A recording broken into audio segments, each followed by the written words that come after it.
Hi, I'm Mark Sedway. I'm a senior advisor at the Giving Practice, and I'm excited to share an exercise with you that we've done with many of our clients. It's a way to wade into strategic tensions together. We call it the sort and share. In any strategy process, tensions are going to come up. These are tough choices you need to make or dilemmas that you're experiencing where there's right on both sides. And this is inevitable in any philanthropy organization where you have limited resources and multiple opportunities and a changing landscape, which is to say, all philanthropy organizations. We found that if you can dig into these tensions together and share perspectives on them and learn from those perspectives and you can find ways to resolve or at least productively hold these tensions. And when you do that, good things will happen. And a sort and share is a great place to start this process. The first step is to frame your strategic tension as a two-sided question. And if a dilemma has right on both sides, what are those sides? Do we focus more on this or focus more on that? Do we allocate resources more here or there? Do we go in this direction or that direction? And the two sides can also be a yes or a no in response to a simple question. A few examples might help. A health foundation client asked themselves, do we want to go upstream and focus on root causes, or do we want to go downstream and take on acute problems? A membership organization that was a client asked themselves, do we want to play more of a supportive role to our members or more of a leadership role? A family foundation asked themselves, do we want to go broader with multiple program areas or deeper into a select few? What we found is when you can frame the sides and extremes on a continuum and then talk about it, you can really get to the good stuff. Okay, so you have your question. It's time to turn it into a continuum. If you're in person, find a space where participants can line up. Use signs on flip charts to show each end of the continuum. If you're doing this virtually, use a virtual tool like a Jamboard and draw a simple line and label each end. And you ask everyone to place themselves on any point on that continuum. Could be at the ends, could be at the middle, could be anywhere. And what spot represents your perspective right now? Once they've found their spot, ask them to share why they are where they are. And if you're doing this physically, you might ask them to start by sharing with a few people around them before they share with a larger group. Once you start with a full group sharing, we found that it can help to start by asking people at either end or close to either end, and then go to someone in the middle. And then ideally, you'll have time to ask everyone to share. And finally, you might give people the option to go to a different place on the continuum if they've changed their minds based on what their colleagues have said. So if someone moves, ask them, why are you moving? And it can be really illuminating to hear why and keep things open and flexible and get people to listen to each other. And if there's time, you might change the terms of the question and see how people move. And this can be revealing too. So if we asked this question 3 years ago, where would you go? Or 3 years from now? Or if we waved a magic wand and we had all the resources in the world, where would you go? And so on. What we've observed is by creating this visible continuum and asking people to explore different parts of it, teams can move towards shared understanding and clarity. They can get to deeper alignment. They can build the muscle of talking with each other in an open and generative way. And it's fun to do.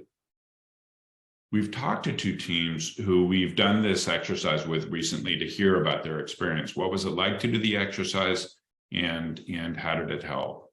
And one is our own team at Philanthropy Northwest, and the other is our client, the Bright Promises Foundation in Chicago. And here's what they said. It's something about seeing your entire staff kind of taking a position on a question that's really difficult and deep in terms of how we work gives you just a pulse check of like, where are we on this? We don't talk about this every day. This is something that affects all of our work. Like how are people entering this conversation? And it gives you at least like a very clear visual starting point of like, where are we as a collective on this question, in a way that I think if we had just been like, let's have an open discussion, like you wouldn't have started from that place of already understanding kind of where everyone is. And so it allows you to enter the conversation, I think, really differently.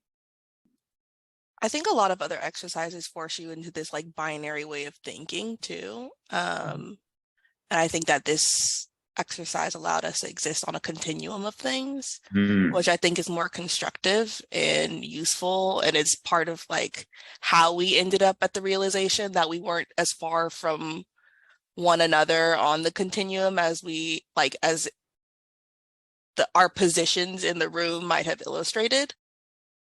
Like I sort of felt like an interesting like power dynamic flattening almost, because and the moment I actually remember is, JulieAnne, you had shared a very specific like dollar figure, right? Or like a statistic that was, you know, relevant to our conversation that I'm sure is like available to everyone, but it's not something that like we all look at different information every day.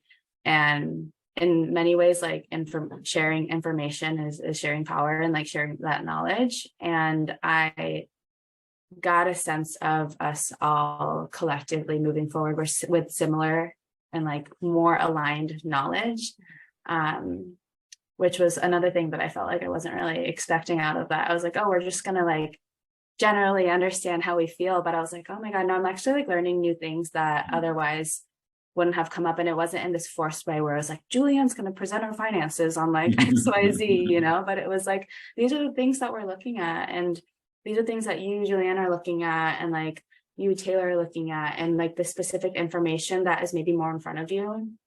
I thought that was really interesting too. It was a really visceral experience of how aligned we really were with one another, and that as a core group of people, there's a lot we can do because we had this bonding that's not just sitting around a table talking, but it's a physical representation. Loved the energy of the moment too. It just like, yeah, it's sort of just like a little bolt of electricity went through the entire group. Plus, you know, some people are very quick to have their viewpoints articulated, you know, and they can sometimes dominate and maybe unintentionally cut out other, you know, comments and viewpoints. But again, this removes that because everybody is physically stating their intention simultaneously.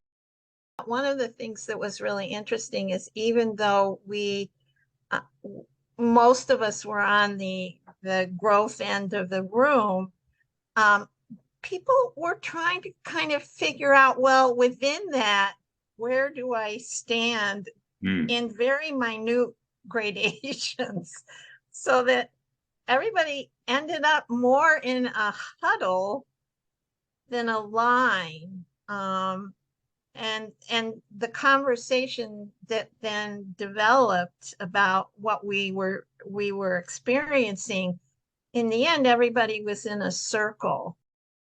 How it changes the communication dynamic, I found really interesting and really effective. There's something about standing next to someone and sharing ideas versus sitting across, you know, from a table with them.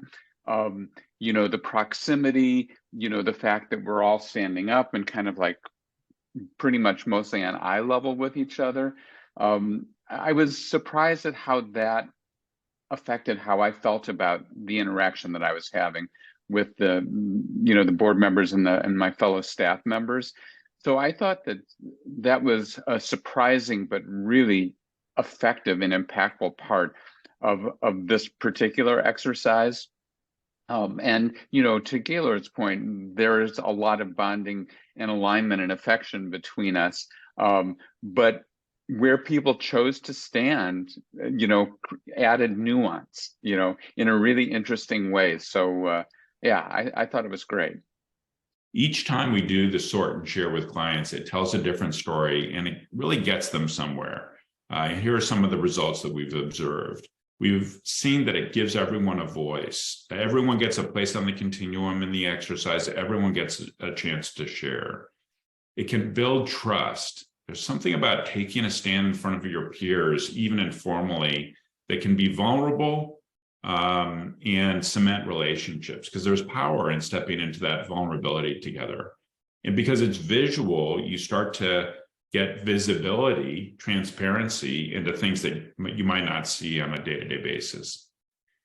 It seems to push people out of either or thinking, again, counterintuitively. As people listen to each other's perspectives, they see different dimensions of the problem. They bring beliefs that they hadn't examined before to the surface. They get to more nuanced both and thinking. It gets groups on the same page. It shows where there's consensus and where there's spread in a way that can be memorable. Some clients remember the sort and share we did with them years after. And it's interesting, even when you do have a spread, even when people disagree on certain aspects, they still see themselves on the same continuum. So those differences don't feel as loaded and people feel like they're on common ground. So we hope you give the exercise a go. We'd love to hear what it unlocks for your team and let us know if you need any support along the way. Thanks.